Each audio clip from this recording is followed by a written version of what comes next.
800km문답 뒤에는 제30주입니다. 제80문답, 제81문답, 제82문답을 상고하겠습니다.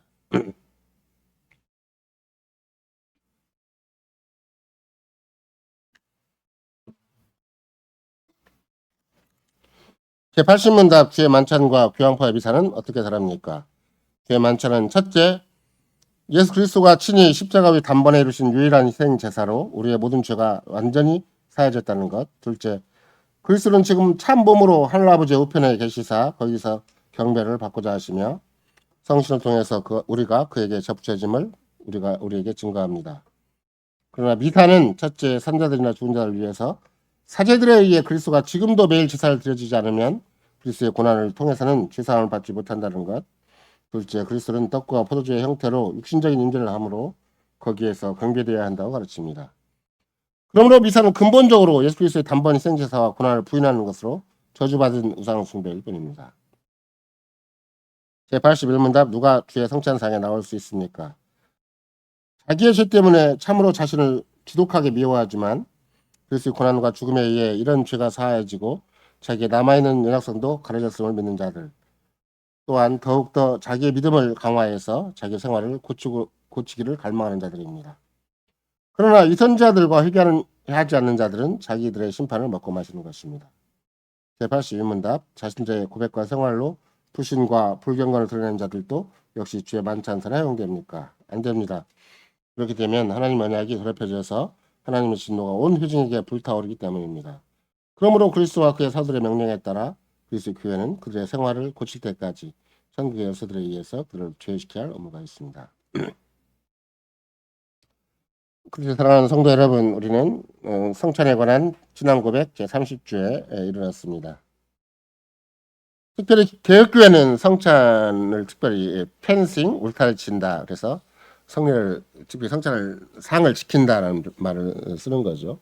저도 처음에는 그게 무슨 말인가 낯설었고 또 꼭 그래야 할 필요가 있는가 이렇게까지 생각을 했지만 그러나 교회가 어떤 곳인가 또 우리 신앙 고백을 통해서 어떻게 그리스도의 통치를 받는 것인가 오전 시간도 말씀드렸지만 그리스도의 은혜의 통치 다스림이라는 것은 실은 의외로 신앙 고백으로만 우리가 주고받는 것이지 뭐 사람끼리 막 주고받는 게 아니에요. 그러니까 예를 들면 아까도 왕이라는 말을 썼지만 왕이라는 말이 통치자잖아. 원래는 뭐 굉장히 큰 권세를 가진 자고 주님이 큰 권세를 이임해 준 자인데 그 이임해 준 자가 하는 일이 뭔가 그러면 죄와 마귀에 대항하여 싸운다. 물론 선한 양심이라는 말이 있기도 하지만 그러면 뭐 상대방이 뭐 잘못했다고 상대방을 막 혼내면 그 죄와 마귀에 대항하여 싸우는 것이 아니잖아요. 상대방하고 싸우는 거지. 예를 들면 오전 시간에도 다윗이 압살롬을 향해서 막 싸우면 어떻게 되겠어요?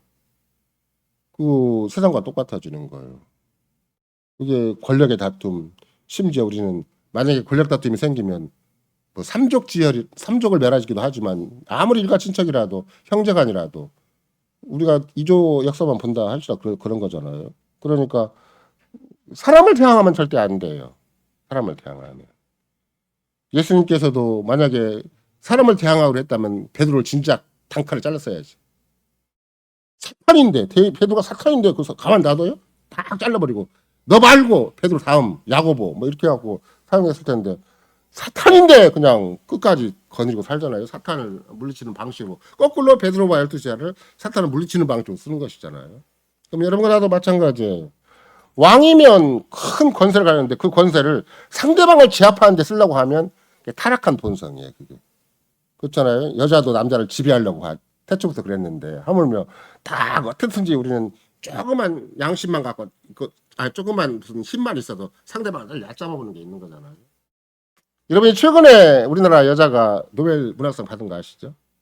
근데 가장 부끄러워하는 사람이 누군 줄 아세요? 서울대생들이에요. 뭐 별거 아니네. 뭐 기준이 틀리겠지. 자기를 취향에 맞는 사람 뽑았겠지.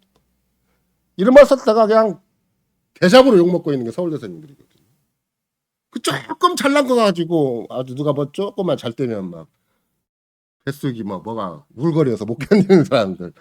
근데 그게 꼭 서울대생만 그런 거 아니에요. 우린 부부간에도 그러는 거. 부부간에도 어떻게 내 힘으로 한번 상대를 꽉 제압해보자 하는. 근데 우리가 그리스도인으로서 그리스도와 더불어 같은 한 영에 의해서 기름 부음 받은 자로서 이 땅에서 왕으로 살아간다 그럴 때는 자기 죄하고 싸우는 거고 마귀하고 싸우는 거라서. 그러니까 다윗이 절대 그 눈에 보이는 세상적인 권무술수에 빠지지 않고 세상적인 힘의 논리에 안 빠지기 위해서 시편 3편을 지은 거잖아요. 그런 방식으로 자기 무리를 다스리는 거예요. 여러분과 나도 집안을 시편으로 다스린다고 생각을 해보시고 내 마음을 시편으로 다스린다고 생각을 해보시고 내 가정을 시편으로 다스린다고 생각을 해보세요. 그 말탑이 되겠어요? 세상적으로 그냥 자식이 말한 대로 그냥 목이 듣고 빨리 제압해버리고 남편도 안 해도 그냥 큰일 쳐갖고 막 제압해버리고 싶지. 그 시편을 작곡을 해서 고백으로 찬양을 거기에 담아서 거기에 신앙 고백을 담아서 주님이 어떤 분인가 세상이 어떻게 움직이는가 그 배우의 마귀가 어떻게 움직이는가를 생각을 해서 상대방한테 왕노릇 하겠냐고요. 그러니까 여러분과 나는 항상 왕노릇 할 준비를 하고 있어야 되는 거예요. 그게 서로 살리는 거고 서로 지켜주는 거예요. 서로 세워주는 거거든요. 이런 맥락에서 그러면 예를 들면 성찬 같은 경우만 하더라도 주께서 왜 하필이면 상을 지키시지? 그건 이 성찬 하나가 공동체의 생명을 위에 크게 끼칠 수가 있기 때문에 예를 들면은 우리가 오순절 성신강림 때 바로 생긴 일이 있었잖아요. 아나니아와 사피라가 엄청난 기부자잖아요. 그리고 대단한 실력자잖아요. 누가 웬만큼 해가지고 그렇게 희생적이고 헌신적으로 자기 재산 반절을 내가지고 그 교회를 위해 쓰는 사람이 없어요. 근데 그 시대에 그 어려운 시대에 자기 전 재산의 반절을 내가지고 썼다면 누구라도 칭찬해 줘야 되는데 그 왜 그게 안 되는 것인가? 그게 똑같은 재산은 드리는 것이고 똑같이 헌금한 것인데 똑같이 기금을 낸 건데 육신적인 생각으로 낸 사람하고 즉 경제적인 태산에서 낸 사람하고 하나님의 영에 감동하시 못한 사람하고 차이가 있는 거예요. 돈이 많은 것도 죄잖아요. 그러면 그죠? 돈이 많은 것도 자기 자랑해서 자기 뭔가 자기 헌신 자기 종교예요. 자기 종교 자기 헌신 되면 크게 죄가 되고 하나님의 교회에 큰 유해를 끼치는 거예요. 새로 생긴 신약 교회의 생명을 직접 유해를 가하니까 주님이 빨리 들어가 버리신 거예요.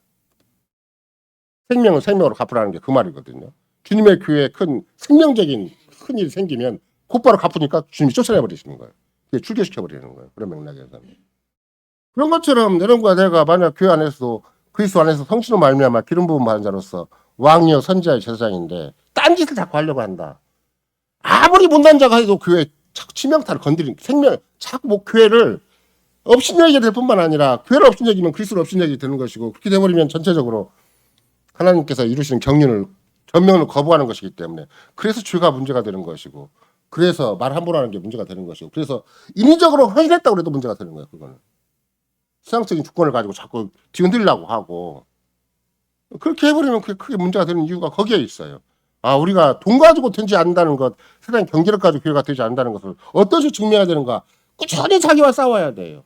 많이 내도 안 되고 쫓겨내도 안 되고 예를 들면 우리가 지금 아직 광고를 해야 되는데 안 했는데 그 자비 사익이 좀 부족해서 날마다 제로 상태다. 그러니까 우리가 자발적으로 각자 여행 가는 거 아끼고 살림살이 반찬 사는 거 아끼고 그렇게 내야 되는 것이지. 살림살까 다 살고 여행가 다 가고 차 살까 다 살고 그러면 자비 사익은 늘 모질해. 교회는 전진을 못해요. 계속. 더 중요한 일을 하고 있는데 역사적인 일을 하고 있는데 교회는 늘 달캉달캉하고 이치하려고 그러면 제로 이치하려고 그러면 제로. 그러면 여러분과 내가 사는 것이 이게 주님께 합당한 것인가. 각자 다 살면 안정되게 살겠죠. 각자 주어진 삶은 참 여유만만하게 살 수 있겠죠. 그래서 제가 하는 얘기가 자꾸 공식적으로 자비사역을 공개화 자꾸 시켜서 어떤 맥락에서는 모두가 다 어느 한 사람의 희생과 헌신이 중요한 게 아니에요.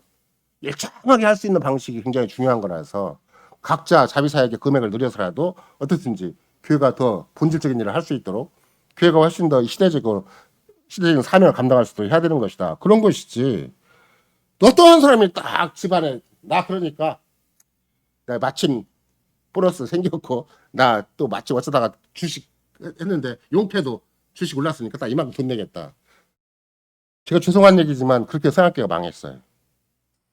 생각해 주식 한 분 계셨거든요. 개인적으로는 그분한테 오욕이 될 수도 있겠지만 그 한 사람만의 문제가 아니기 때문에 그런 거예요.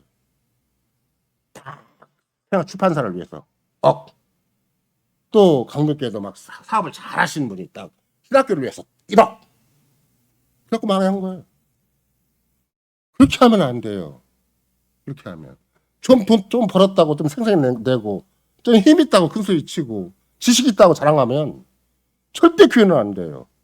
오직 주님의 능력으로만 돼요.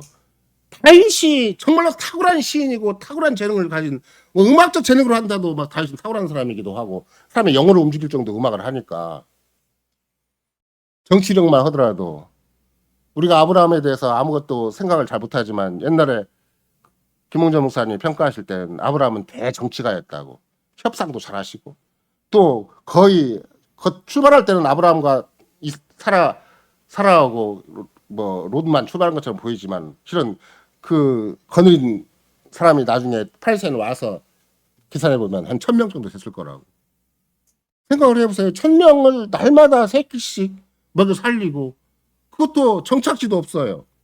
일정한 주거지도 없는데 일정한 뭐 토지 소유한 것도 없는데 농사질 것도 없는데 1,000명을 날마다 3끼씩 먹여 살린다고 생각을 해보세요. 굉장한 정세가가 아니면 웬만큼 여러분 우리 집안 식구 먹이기도 바빠갖고 막 노심수사해서 아침질하고 밤늦게 쓰고 떡을 먹는 것이 우리 인생인데 1,000명의 여러 식솔들을 거느려서 팔레스타인도 거리도 없이 쫙 갈 때는 아브라함이 얼마나 대정치가였겠는가. 그걸 김홍정 목사님 말씀하시더라고요. 그러면 교회도 마찬가지예요. 아무리 작아도 사람의 힘으로 드는 것이 아무것도 없어요. 우리가 성찬을 하고 성례를 한다 그래 세례를 준다 그래도 그게 하나님이 약속하신 것이고 그리스도께 친히 명하신 것이고 그리고 주의 능력으로 함께 해주신 거니까 성례도 행하고 이렇게 설교도 행하는 것이지 사람의 실력만 가지고 우리끼리 막 주고받는 어떤 설득력만 가지고 우리끼리 주고받는 인간관계만 가지고 교회를 이루라고 한다. 그럼 못 이루어요. 배알이 꼴리는 일이 한두 가지가 아니고 속 썩는 일이 한두 가지가 아니고 서로 마음에 안 드는 것이 한두 가지겠어요? 마음에 안 드는 것만 계산해도 그냥 1번부터 100번까지 나오지? 다 마음에 안 들지 실은 자기 빼놓고는. 그러니까 누구라도 교회는 절대 하나님의 은혜의 왕국은 사람끼리 하는 거 아니고 사람의 조건, 사람의 힘 가지고 하는 거 아니고 세상적인 조건을 맞춰서 하는 게 절대 아니다. 그러니까 성찬을 편식하는 것도 그게 장로들이 하는 거지만 실은 누가 하는 거예요? 주님이 성찬의 본질을 잘 살리시고 성찬을 통해서 우리의 생명을 더 신장시킬 망정 생명이 와야 되는 일이 없도록 하기 위해서 성찬을 펜싱, 성찬의 울타리를 치시는 것이다. 그러면 우리가 성찬을 통해서 계속 서로 의기가 투합됐다. 서로 믿음의 정말 힘을 얻어서 믿음이 강화가 됐다. 그럼 어떤 일이 생겼어요? 믿음이 강화가 되면 스키더 목사님 얘기하신 것처럼 내가 질 십자가가 보이는 거예요. 내가 누구한테 모독을 당하고 내가 누구한테 창피를 당하고 내가 누구한테 무시와 멸시와 천대를 당하더라도 내가 주님 앞에 부름받는 게 이런 거구나. 자꾸 보이는 거예요. 내가 주님 앞에 희생하고 헌신할 것이 무엇인가. 다른 이웃교인데 아무것도 안 알아줘도 나는 주님 앞에 내가 내 할 일이 무엇인가. 이거 자꾸 따져서 하는 거예요.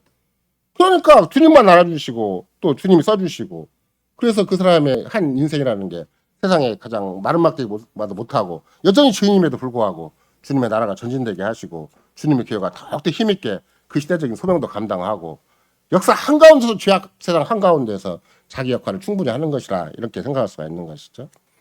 이런 맥락에서 특별히 주의 만찬에 누가 참여하는가? 그럼 100번 쯤 누가 참여하는 거겠어요? 가장 우리가 간단 명령이라면 주님 내가 믿음이 없습니다. 예수를 믿는다고 하는데 한 달 믿는다고 하는데 내가 믿음이 없습니다. 나 믿음은 걸 도와주소서. 이런 사람이 성찬에 참여하는 거예요.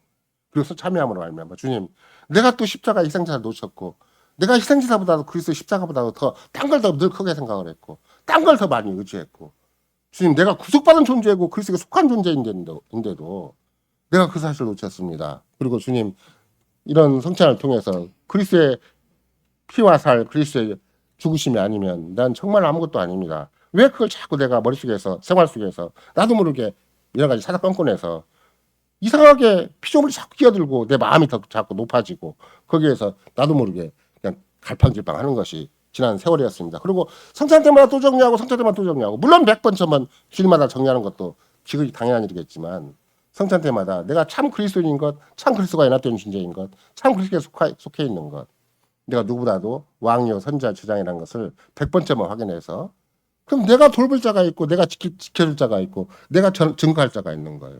그럴 거 아니에요. 그래서 어린아이를 혼내기로 하고 또 내 집에서 같이 산다 할지라도 마구잡이로 막 혼내고 마구잡이로 지적하고 마구잡이로 막 비판하고 평가하고 그런 게 아니라 살리기 위해서 하는 거예요. 지키기 위해서. 그러면 마치 이스라엘과 똑같은 교육 방법을 쓰거나 똑같은 마인드를 가지면 절대 못 지키게 돼 있어요. 그냥 신앙 고백을 하고 성경을 얘기하는 것인데 그게 내가 알아야 하지. 나한테 익숙해야 할 거 아니에요. 사람의 본성은 팍 나와버리는데 자식 앞에서 부모가 탁 나와버리는데 내가 굉장히 익숙해져야 신앙 고백이 나오는 거고 시편이 나오는 거 아니에요. 다윗이 왜 훌륭한가 아시겠죠? 그 경각간의 귀가 있어도 어떻게 그 사람이 노래가 되고 시가 되고 고백이 되고 찬송이 되냐고. 하나님 나라는 그렇게 이루어진다고 하는데 그게 구약의 하나님 나라고 전 세계 역사 속에 둘도 없는 정말로 천국이고 그게 여호와의 은혜의 나라인데 그러면 신약도 마찬가지인 거예요. 그리스도는 다른 말도 못하게 했어요. 그리스도는 지금도 우리를 보고도 정말 기가 차고 누구 말 들으면 뭐 세상 버려서 그냥 형제 같으면 박영상 목사 평원도 같으면 그냥 싹 묶어서 그냥 저 태평양에다 던져버리고 싶겠지만 안 던지세요. 세상 밑바닥에 헤매고 있고 해도 또 그 짓 또 하고 있고 그래도 주님이 끝까지 우리를 지키셔서 당시의 교회 안에 속하게 하시고 계속해서 말씀을 주시고 성찬을 수행해 주시고 한없이 그렇게 해서 계속 우리를 붙들고 가시겠다는 거예요. 그래도 무엇보다 나아요? 대한민국은 서울대밖에 없으니까 서울대 나온 사람보다 나아요. 서울대 나온 사람 뭐하는 것보다 나아요. 이런가 내가 학벌도 없고 지식도 없고 혹은 날 그냥 생각도 없고 뭐 앞뒤도 안 맞고 막 자충우도 한다 할지라도 우리를 모아놓은 것이 주님의 지혜예요. 여기서 서울대생 모아놓잖아요. 카이스트 모아놓잖아요. 절대 교회는 안 돼요. 주님을 배반하고 큰 소리 치고 엉뚱한 짓만 하고 오히려 더 악한 사탄의 도구가 될 망정. 절대 우리나라 국가적인 거 보세요. 대부분. 제가 공식적으로 얘기하지는 않았지만 변종길 그 교수를 자료를 찾고자 하는 바람에 고시는 대학원 들어가서 싹 뒤져봤어요. 모든 교수들의 이력을 다 뒤졌어요. 교수가 상당히 많아요. 그 교수 월급 주려니까 고시 날마다 뒤뚱거리고 있고 빚에 허덕이고 있는 거예요. 근데 교수들 대부분이 거의 반절이 서울대 출신이에요. 제가 직접 우리 께 오시는 정장원님한테 그분도 서울대 출신이니까 내가 고신의 이력을 살펴보니까 딱 서울대 출신 발달이더라. 그래서 내가 무슨 생각이 든 줄 아느냐.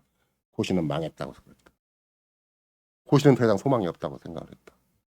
그렇게 세상 학벌 좋은 사람 모아놔갖고 신학교 잘 되는 법이 없어요.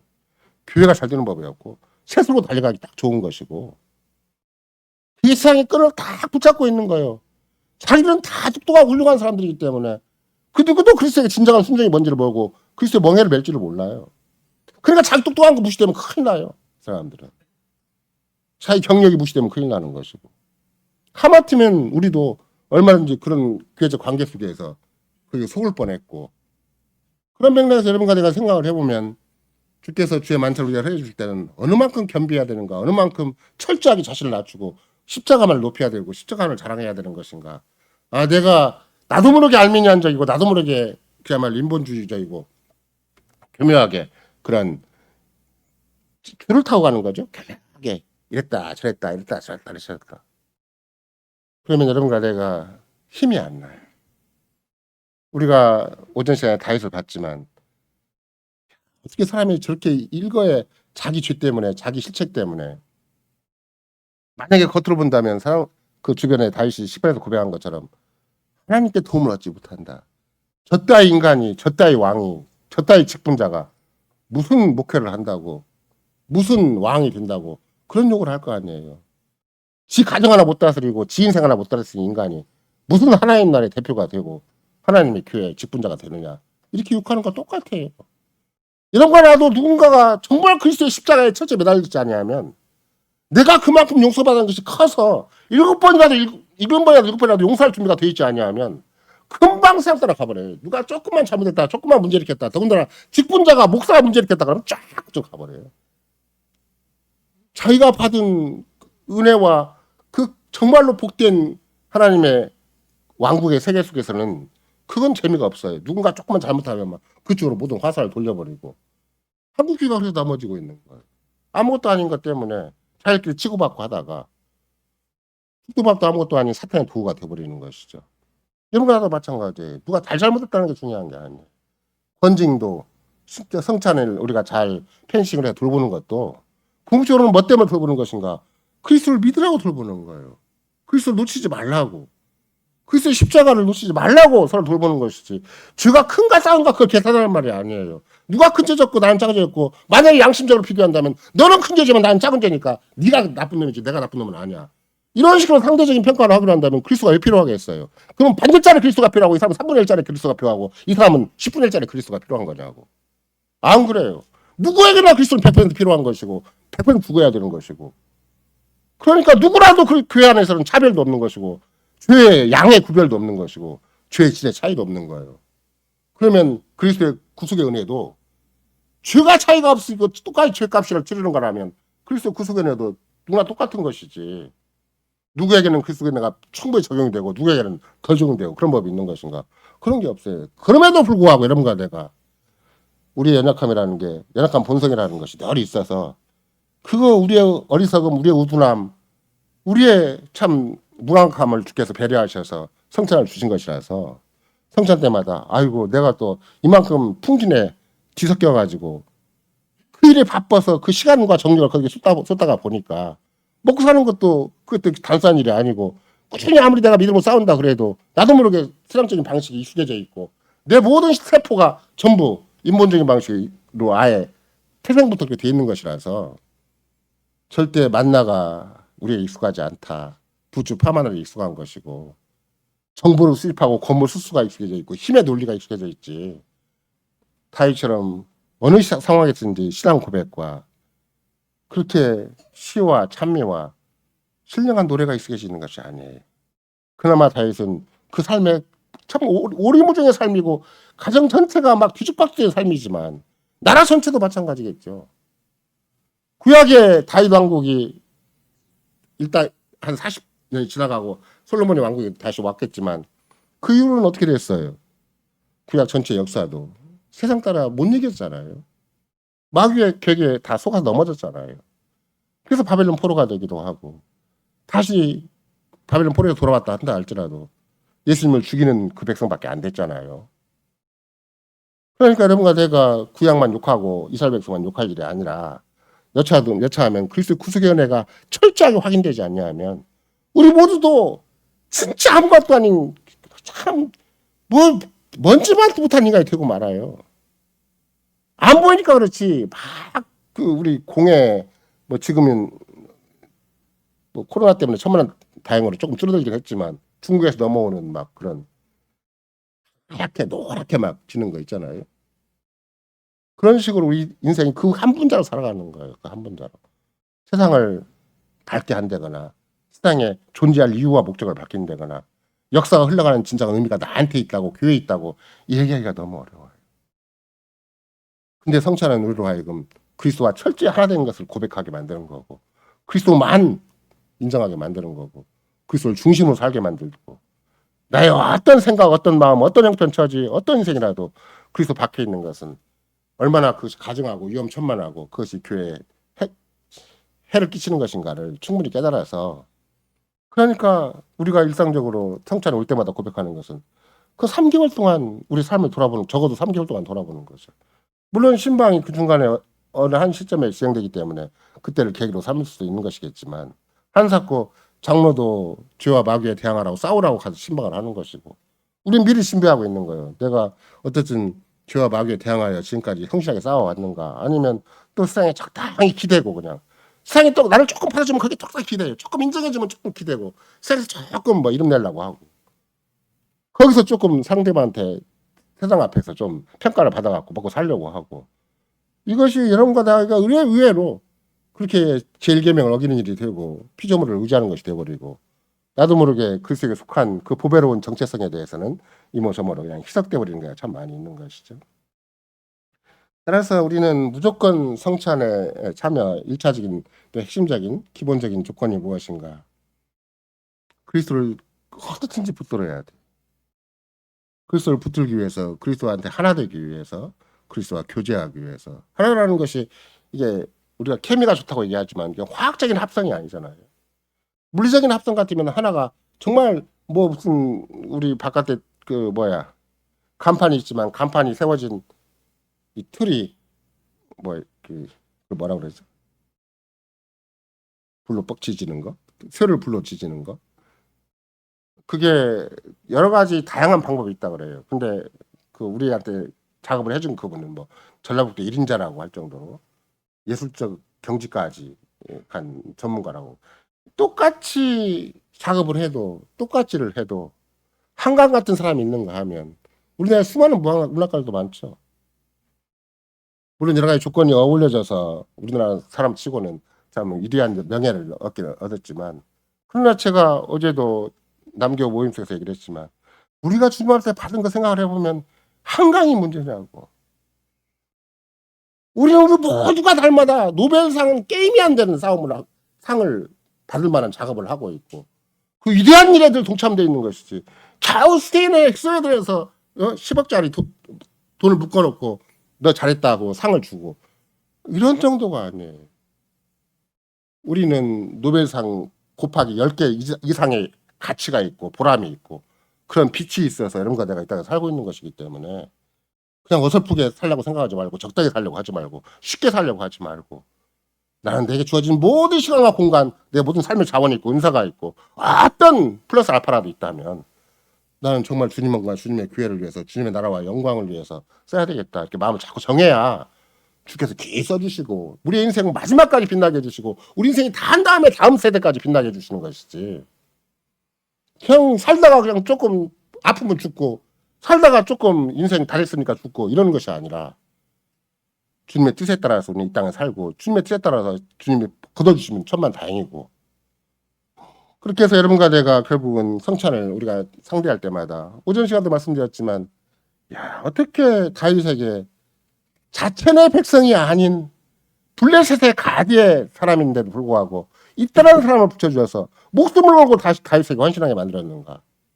부담 것이 아무것도 없어요. 다윗은 이제 막 다 망한 집안이에요. 망한 집안. 망한 집안에 쫓겨난 신세가 되어서 마지막 도피처를 찾아나가는 다윗에게 어떻게 이때가 딱 붙을 수가 있냐고. 사람끼리 그게 보통 일이 아니거든요. 아무리 훌륭한 인격자고 그걸로만 다 해결될 수 있는 문제가 아니에요.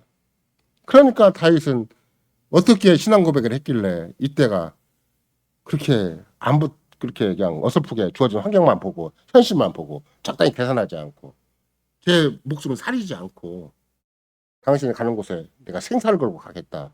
당신이 생사를 걸고 함께 하겠다고 고백을 하게 됐는가. 그게 은혜와 진리라는 말이에요. 아, 다윗이 한 번도 사람을 쉽게 상대한 게 아니구나. 그걸 알 수가 있죠.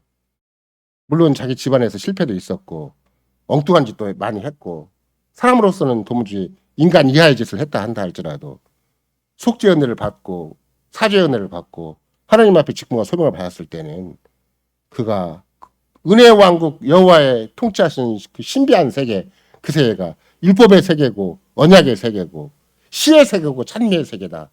이 세계가 신앙 고백의 세계라는 것을 구약적인 차원에서 충분히 이해를 해서 그 선을 안 벗어난 거예요. 결정적인 순간마다 그 고백으로 현실을 가름한 거예요. 물론 악한 본성 때문에 탁월한 본성 때문에 망한 것도 많아요. 집안도 다 흔들어 놓고 한 집안을 다 망하게 만들어 놓고 국가도 기강이 흔들게 만들어 놓고 아까처럼 갑자기 압살롬을 배반하는 게도 전혀 물정도 모르고 그냥 자기 왕위에 멍하니 앉아있는 상황으로 볼 수 얼마든지 있기 때문에.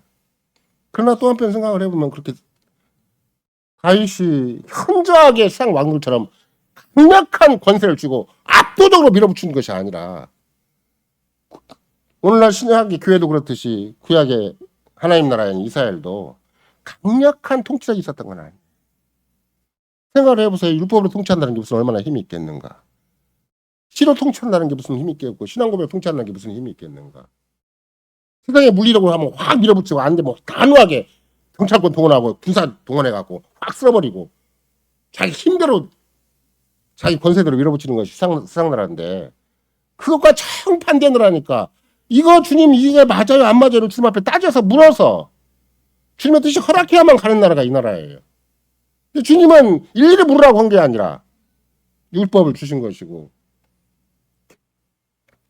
신앙 고백을 주셔서 또 구약 같으면 율법이 자연스럽게 녹아진 잠언서도 주시고 전서도 주시고 여러 가지 말씀을 주셔서 이 말씀에 의한 통치가 정말로 그 사회를 한 사회를 이루고 한 국가를 이루도록 그렇게 한 사회는 정말로 역사적으로 전무후무해요.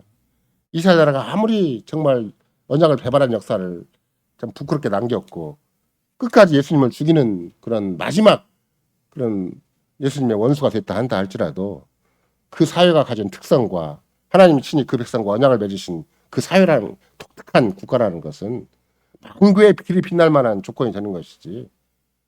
그 백성이 그 실패했고 그 식군자가 실패한 것이지 여호와 하나님이 실패한 게 절대 아니에요. 똑같은 조건을 여러분과 나에게 이제는 그리스도 안에서 당시 영을 통해서 우리에게 요구하시는 것이고 그래서 이 교회를 구성해 나가실 때 뭐 대단하게 막 통치력을 발휘하고 막 완벽하게 뭐 막 돈을 많이 모으고 막 사람을 많이 모아서 이루라는 게 아니에요. 다윗처럼 신앙 고백을 하고 시와 찬미와 신령한 노래로 화답하고 그렇게 해서 독특한 언약 공동체를 이루라고 주님이 여러분과 나를 부르신 것이라서 우리가 하는 세계가 그러면 사랑받지 못한 세계인가? 안 그래요. 계속 강조해서 드리는 말씀이지만 그리스도가 신랑이 되시고 우리가 그의 신부가 되는 뼈 중에 뼈요 살 중에 살로 완성되는 너무나 이 세상 말로는 다 표현할 수 없는 신비한 일체가 늘 우리에게 있고 역사 앞에 있으니까 우리는 세상에서 뭐 죽었다 빼자 안 되는 세계를 우리는 지금 찬찬 살아가는 거예요. 세상에서는 별별 몸부림쳐도 막 둘이 막 살고 죽고 못 붙어도 해결 안, 그 절대 이룰 수 없는 세계. 우리는 우리의 부족함이 있고 우리의 연약함이 있고 우리의 못남이 있고 우리의 어리석음이 있어도 주님이 딱 붙어주신 게 있고 당시 영으로 함께 해주신 게 많이 있고 교회라는 거룩한 질서를 딱 주시고 성령을 주시고 말씀 주신 것이 있기 때문에 계속 가는 거예요. 이 주님이 굉장한 지혜로 주님의 독특한 방법으로 이 은혜의 왕국을 이끌어 가시는 방식이기 때문에 우리는 전혀 변함없이 여기에 확실하게 마음을 정하면 충분히 간다. 그 믿음을 주시는 거예요. 마치 다윗에게 출발할 때부터 이때 같은 사람을 붙여주시더니 나중에 보니까 또 아이드벨이 저쪽 압살롬에 붙었는데 후세를 또 붙여주세요. 후세가 막 따라 나와요. 똑같은 사무엘하 15장이에요. 그러니까 너 다윗이 설득을 해갖고 네가 차라리 안에 들어가서 압살롬의 종인 척하고 압살롬의 신하인 척 해가지고 그 정보를 좀 우리에게 달라. 이렇게 해갖고 또 후세를 또 주님이 써주시고 아이드벨이 믿음을 배반하니까 오히려 후세를 써주시고 아까도 말씀드린 것처럼 언약궤를 들고 제사장들이 나오니까 주님에게 맡길 일이지 주님의 하실 일이지 주님에게 달려있는 일이지 이렇게 저렇게 한다고 해서 그게 답이 되는 거 아니다. 내가 종교성을 내세우고 내가 원칙을 내세우고 내가 막 주동이 되어서 뭘 해야 되는 것이 아니고 정말로 주께서 나를 궁일히 여기시면 반드시 다시 성소 앞에 이르게 하실 것이고 예루살렘 왕국으로 회복하게 해주실 것이고 만약 그리 아신다 할지라도 똑같이 고백이죠. 그건 주님이 알아서 하실 일이지. 주님이 아니요 그러시면 안 돼요 라고 베드로처럼 할 일은 아니에요. 그러니까 우리의 신앙 고백이라는 것이 옛날 당시만 하더라도 굉장히 실감나게 하잖아요. 그 정말 일촉즉발의 일기이기도 하고 풍전등화이기도 하고 내일을 보장할 수 없는 위험천만한 하루하루기도 한데 어떻게 이런 신앙 고백을 위대하게 하고 그 신앙 고백으로 시를 만들어가지고 자기 동료들에게 가르치고 그랬더니 정말로 이때 같은 사람이 전혀 자기 동족도 아니고 블레셋을 갔을 때 잠깐 서로 사귀었는데 주님이 딱 다윗에게 붙여주시니까 아마 내가 보기에는 이때가 옆에 붙어있다는 것 자체가 다윗의 그 피난길 망명길에 얼마나 큰 위로를 얻었겠는가. 성도의 교제라는 게 바로 이런 데서 힘이 나는 것이죠. 성도의 교제가 맨날 여러분과 내가 주고받고 있어서 그냥 술 탄 듯 술에 물 탄 듯 이 사람 하나하게 성도의 교제가 되는 것이 아니라 계속 주님을 향해서 모함이 모아지고 생각이 모아지고 정말로 주께서 우리에게 기도하게 하신 것처럼 주의 이름의 영광과 주의 나라와 주의 뜻을 위해서 자꾸 생각이 모아져야 소수가 모여도 힘이 나는 것이고 이때만 있어도 다윗이 그 어려운 역경을 다 헤쳐나갈 수가 있는 것이고 그래서 우리로 하여금 성찬이 주어질 때는 왜 주어지는 것인가. 그리스도와의 온전한 연합 정말로 우리가 보통 얘기하는 홀리 카미니언이라는 성찬을 말 쓰듯이 거룩한 교제를 위해서 거룩한 교제가 뭔가 그러면 궁극적으로 그리스도와 우리가 하나가 되는 것이고 내가 그리스도에게 철저히 연합하는 것이고 믿음으로 철저히 그리스도에게 전적인 헌신을 하는 것이고 그리스도만을 사랑하는 것이고 그러니까 당연히 그리스도에 붙은 사람들이 서로 마음과 뜻을 맞춰서 생명을 불사고라도 나는 끝까지 이 길을 가겠다. 여기서 살다가 망하더라도 나는 이 길을 가겠다는 거예요. 그 600명 뿐만이 아니고 다윗에게 모여든 사람들이 다 그런 사람들이 나중에 보면 다 사울의 왕권에 치인 사람들이에요. 사울의 왕권은 힘에 의한 왕권이었잖아요. 자기 막 왕권을 유지하기 위한 온갖 수단방법을 가리지 않는 사람이 사울인데 하나님께서 성 부르셨을 때 부르심에 순종했으면 괜찮을 텐데 부르심에 순종했으면 언약의 율법을 머리에 두고 날마다 율법을 다시 입고 하는 것이 왕의 마땅한 과업일 텐데 사울은 하나님의 것을 낳고 채고 자기가 딱 주관해가지고 자기 왕국을 이루려고 하다 보니까 결국은 오히려 하나님의 왕국에서 쫓겨난 신세가 되고 말은 것이죠. 거기에서 상처를 입은 사람들, 거기에서 오히려 권력에서 밀려난 사람들이 다윗에게 모여든 거예요. 그러니까 이런 거 나도 고린도전서 1장에서 얘기하는 것처럼 우리는 세상에서 밀려난 존재들이다라고 생각해도 과언이 아니에요. 쳐받고 싸워서 막 학위를 따고 거기서 막 생존하듯이 해가지고 막 거기서 연연해서 한 자리를 차지하는 게 우리 인생이 아니라 밀려날지라도 주만 의지하고 가는 것이고 돈 없어도 주만 의지하고 가는 것이고 세상에서 인정해주지 않아도 주만 의지하고 가는 것이다. 그러니까 어리석은 자를 택하여 재운 자를 부끄럽게 하시고 약한 자를 택하여 강한 자를 부끄럽게 하시고 없는 자를 택하여 있는 자를 부끄럽게 하신다. 폐하려 하신다. 이게 교회의 교회적 특성이라고 바울 사도가 고린도 교회에다 얘기를 하는 것이죠. 오늘 또 고린도 교회 문제가 너무 많잖아요. 그 수많은 문제를 주께서 성찬을 통해서 자연스럽게 정리해 주신다. 또 이 복음을 통해서 자연스럽게 정리해 주시고 또 교회 근간, 교회 질서가 잘 확립됨으로 말미암아 이 교회가 세상 나라가 아니라 하나님 나라의 통치 질서가 되어서 자연스럽게 운영되게 하실 때 과연 주께서는 이 교회 생각을 해보세요. 성찬 해봤자 이게 정말 제가 늘 드리는 말씀이지만 우리들은 정성껏 해요. 막 그 잔도 크리스탈이고 요새는 전부 잔도 일회용인데 요새 큰 교회는 잔이 다 일회용이라 그래요. 이 잔도 딱 먹고 버리고 그냥 빵도 그냥 다 정해진 거 다 만들어진 거 갖고 딱 나눠 끝내버리고 다 일회용으로 끝내버리니까 집사도 봉사할 것도 없어요. 원래는 제가 화란에 가서 보니까 한 300명, 400명 되는 교인들이 한번 성찬식 하려고 하니까 집사들이 아예 에이프론을 딱 차고 수없이 왔다 갔다 해야 돼요. 40명씩 먹고 끝나면 다시 또 얼른 갈아치우고 또 치우고 한씩 씻고 있고 한쪽에서 말리고 있고 또 여와서 또 다시 차리고 있고.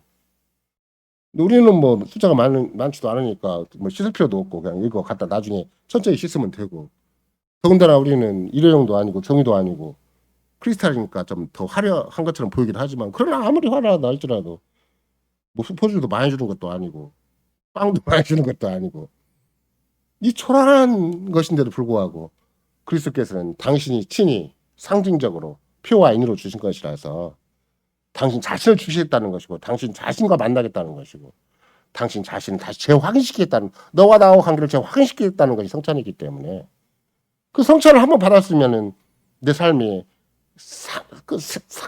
어떻게 본다면 이제까지 살았던 어떤 과거도 있지만 앞으로 살 인생에 대해서 새로운 희열도 있고 새로운 각오도 있고 주님 앞에 나를 총정리하는 것도 있고 이런 것이 갖고 있어야 되는 것이지 혹은 날 성찬 참여해도 그게 그거다 그러면 나도 모르게 이걸 종교식으로 생각하는 거예요.